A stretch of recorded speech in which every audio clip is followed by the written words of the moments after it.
Prince Vijaya was the traditional first Sinhalese king of Sri Lanka, mentioned in the Pali chronicles, including Mahavamsa.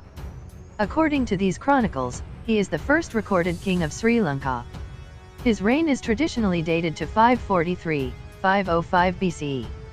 According to the legends, he and several hundred of his followers came to Lanka after being expelled from an Indian kingdom. In Lanka, they displaced the island's original inhabitants, Yakkhas, established a kingdom and became ancestors of the modern Sinhalese people. Vijaya was made the prince regent by his father, but he and his band of followers became notorious for their violent deeds.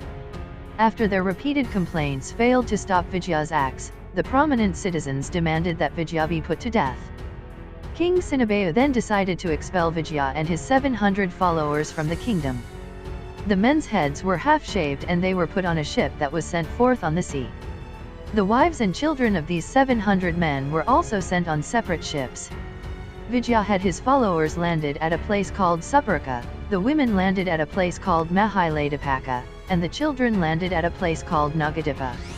Vijaya's ship later reached Lanka, in the area known as Tambapanai. On the same day Gautama Buddha died in northern India. Those who believed that Vijaya set out from the west coast of India, i.e. Sinhapura was located in Gujarat, identify the present-day Sopara as the location of Srilanka.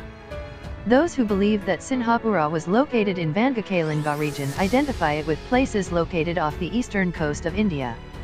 For example, S. Krishnaswamy Iyengar speculates that Srilanka might have been same as Sumatra.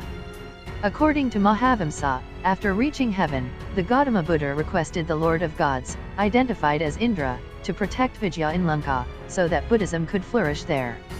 Indra handed over the guardianship of Lanka to the lotus-colored god, Upulvan, who came to Lanka in the guise of an ascetic to protect Vijaya. Wilhelm Geiger identifies the lotus-colored god with Vishnu, Upala being the blue lotus. Sinarath Paranavathana identifies him with Varuna. Vijaya tied a protective, parada, thread on the hands of all his followers. Later, a Yakkhani, a female Yaksha, appeared before Vijaya's followers in form of a dog. One of the followers thought that the presence of a dog indicated the existence of a habitation, and went chasing her. After following her for some time, he saw a Yakkhani named Kuvini, or Kavana, who was spinning thread. Kuvini tried to devour him, but Vijaya's magical thread protected him. Unable to kill him, Kuvini hurled the follower into a chasm. She did the same thing to all the 700 followers. Meanwhile, Vijaya came to Kuvini's place, looking for his men. Vijaya overpowered her, and forced her to free his men. Kuvini asked Vijaya to spare her life, and in return, swore loyalty to him.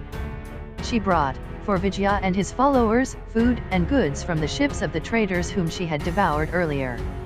Vijaya took Kuvini as his consort. When he grew old, he became concerned that he would die heirless. So, he decided to bring his twin brother Sumitra from India, to govern his kingdom. He sent a letter to Sumitra, but by the time he could get a reply, he died.